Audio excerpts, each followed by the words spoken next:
Assalamu alaikum wa rahmatullahi wa barakatuh. I'm Tajuddin Abiola. Together with me in this capacity building workshop from Nigeria is pharmacist Dr. Mohamed Audi and Professor Ibrahim Oriagba. I'm a psychiatrist, and also we have Mrs. Oriagba also with us from Nigeria. So we are the 4 people representing Nigeria in this capacity workshop. Initially we were thinking we may present tomorrow. We requested for today, but however, we will give you what we have done so far. Some of what we have done are not on the slide. Maybe along the line, I will explain them as we go along, inshallah. To start with, this is Nigeria in West Africa, just to show us our neighbor, Nigeria at a glance. And some cities were highlighted within the Nigeria map, which are the most populous city in Nigeria: Lagos, Ibadan, Kano, and Port Harcourt. This is just to show us that we have a lot of neighbors in West Africa. We have where the Boko Haram insurgency is going on, which is somewhere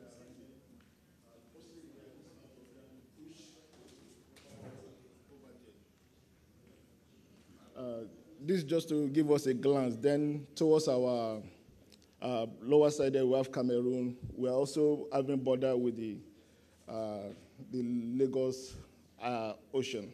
That's the Atlantic Ocean.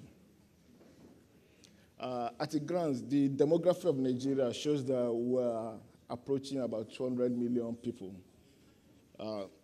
And so in essence, we're about 3% of the world population, approximately. And the median age of Nigeria is 18 years, so which means a lot of the Nigerians are also in the youth age group. Okay.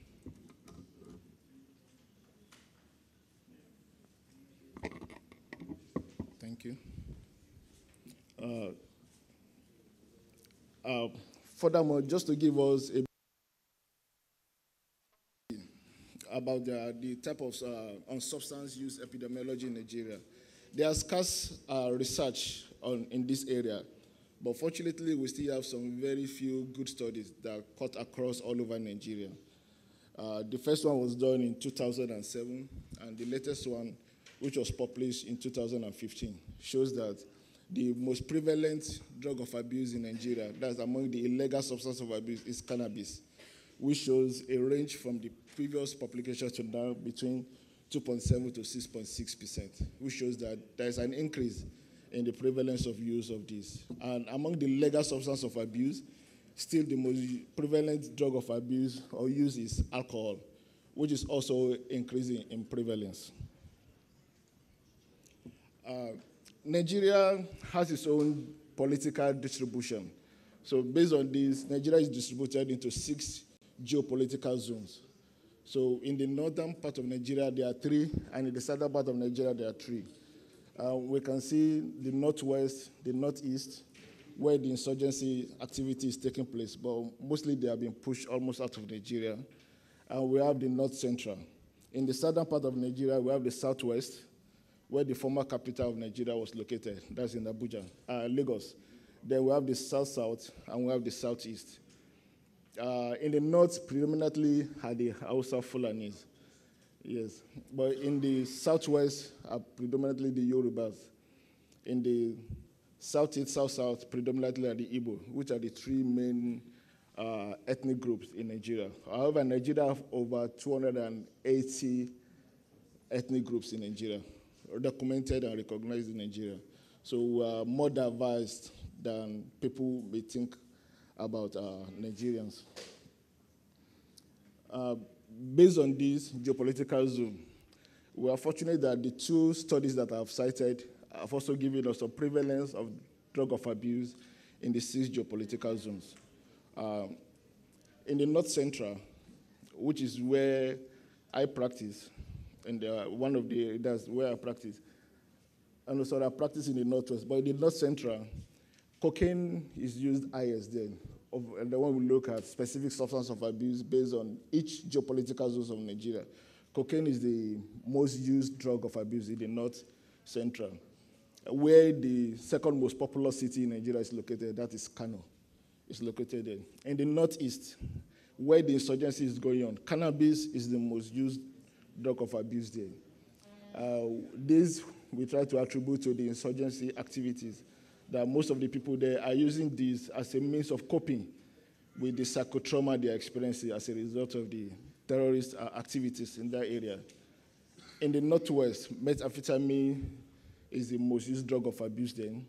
In the Southeast, heroin is the most used drug of abuse there. In the South-South, the data there were a bit fuzzy, but one thing that was very clear is that the female abuse more substance of abuse than the male there in the South-South of Nigeria, where our former president came from. That's President Goodluck Jonathan. And in the Southwest, tranquilizers are the highest drug of abuse in that area, where Lagos, the most populous city in Nigeria, and Ibadan are situated in that part of Nigeria.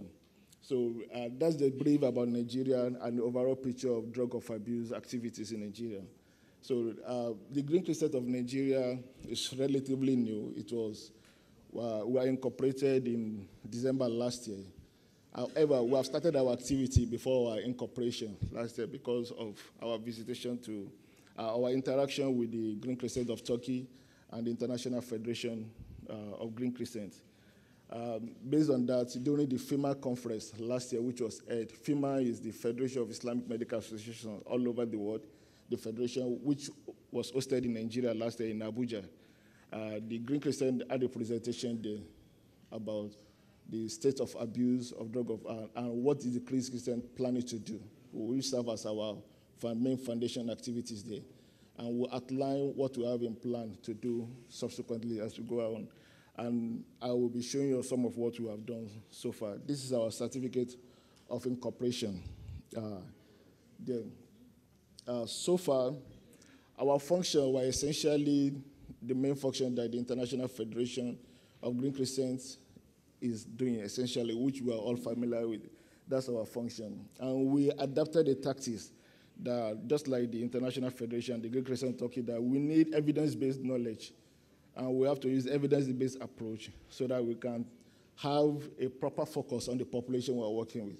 And this will cut across all the three levels of prevention, the primary, secondary, and tertiary.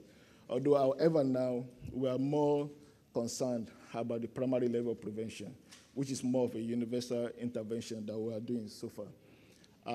After the FIMA conference presentation, part of our activity is to pay advocacy visits to some stakeholders in Nigeria that we have access to. And one of them, through one of our directors, that's pharmacist, Dr. Audi, we were able to contact the wife of the governor of Niger State, which is one of the cities in the north-central Nigeria, close to the capital city, Abuja.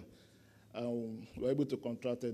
She's also a doctor, a medical doctor by profession. She's a gynecologist, obstetric and gynecologist. And during our advocacy visit to her, it turned out to be very fruitful. She's very welcoming of our idea, and based on that, she invited us to appear as technocrats in all the northern region. In Nigeria, we have a forum, two main forums for all the governors' wives. We have the Northern Governors' Wives Forum, and we have the Southern Governors' Wives Forum. So we were invited to appear as technocrats in all the Northern Governors' Wives Forum, because they find as a common theme to all of them that addiction is a problem that's striking them, affecting them as a common theme of problems that are affecting the youth in the region. And these were something they pick from their political activism. When they go for campaigns and all those things, they find that one main trouble they encounter with the youth, because they are high on drugs, they perform a lot of unexpected activity during those campaigns. So it becomes a big worry for them, and they are coming together as a group to solve the challenge. So based on that, we were able to attend the Northern Governors Wise Forum activities, where we're able to introduce the Green Crescent to them, the activities that we'll be doing, and we need their support to be able to do that. And during the Northern Governors Wise Forum, these are some of the activities that took place there.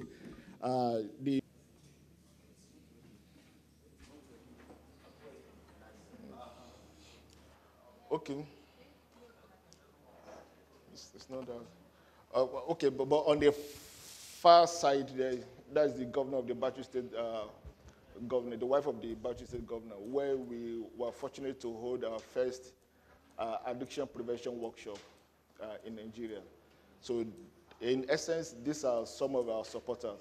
And during the visits to their forum, present there, that is, if you look at the far right, that is me and pharmacist Alaji Audi, because we're able to be there to represent the Green Crescent of Nigeria during the activity.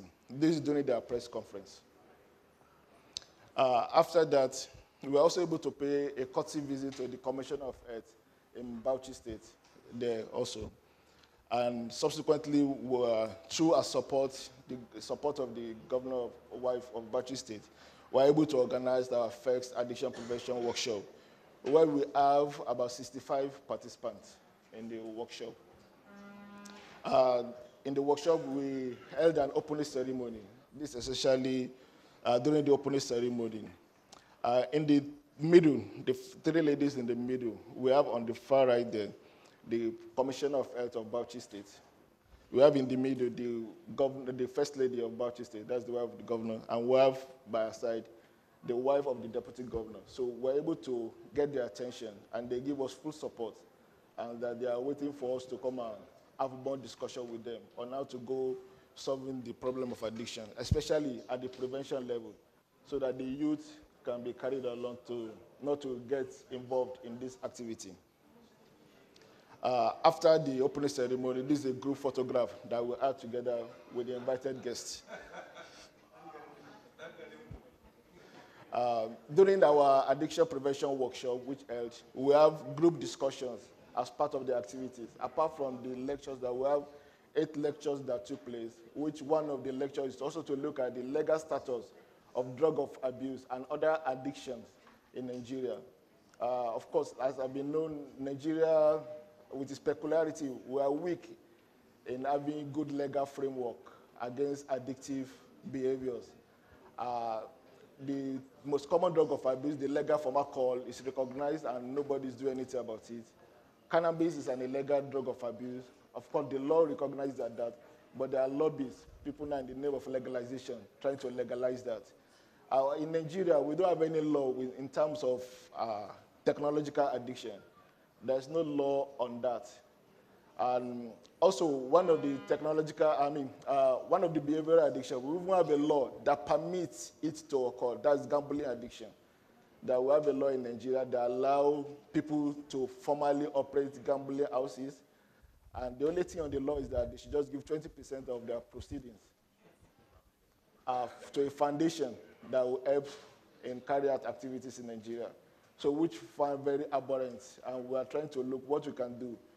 And of course, first at the state, all the regions, to see what we can do, so that if the region can give support to fight that aspect of the law, at least in the various localities, hopefully that will spread to the center, and we'll be able to do something about that.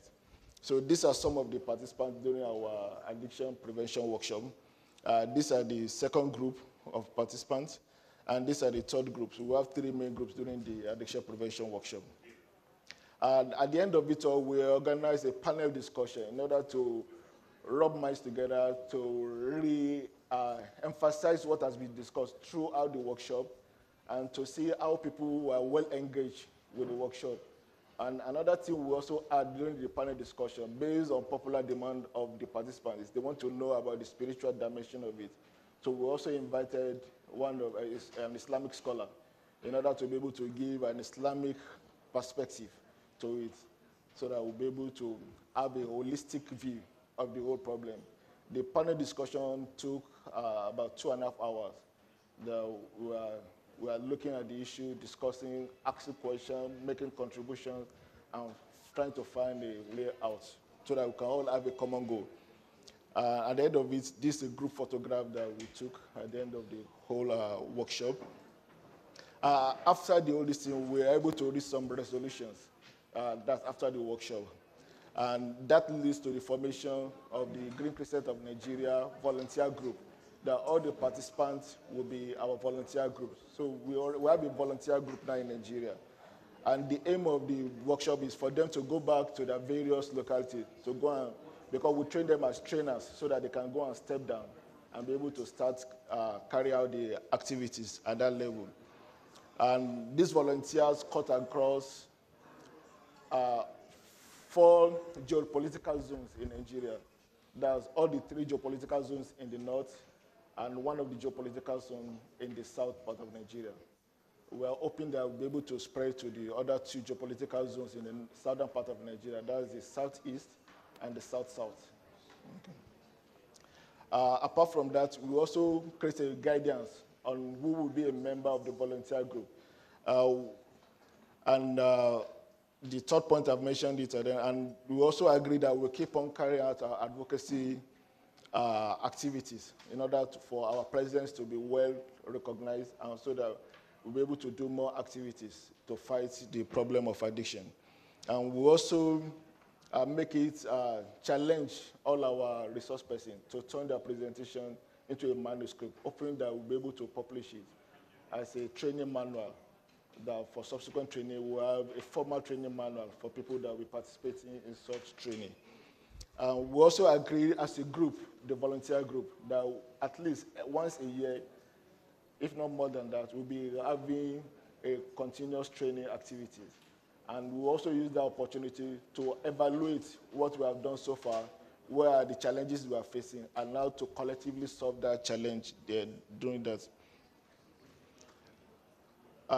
Moving forward, we are looking for ways to increase our volunteers at this level. So that's one of the things we hope we will continue to do once after this training. We also agree that we'll have to find ways to keep on improving the capacity of the volunteer for effective evidence-based addiction prevention activities. We are planning that when we go back, we'll be able to, we have strategies on ground so that we'll go and implement so that we can have addiction-free clubs in schools through our volunteers. So we have a common addiction-free clubs. It's part of our planning. Nonetheless, we need more guidance on how to go forward more in order to be able to do more effectively. That's part of it. Of course, we have many challenges that are facing us. All that we have done so far are through volunteerism among all the directors and all the people that volunteers with us. So we still need support from the International Federation, the Green Crescent, and all the Green Crescents. Yes, so that we'll be able to perform more activity and be able to impact more, inshallah. Together, God. Jazakallah khairan.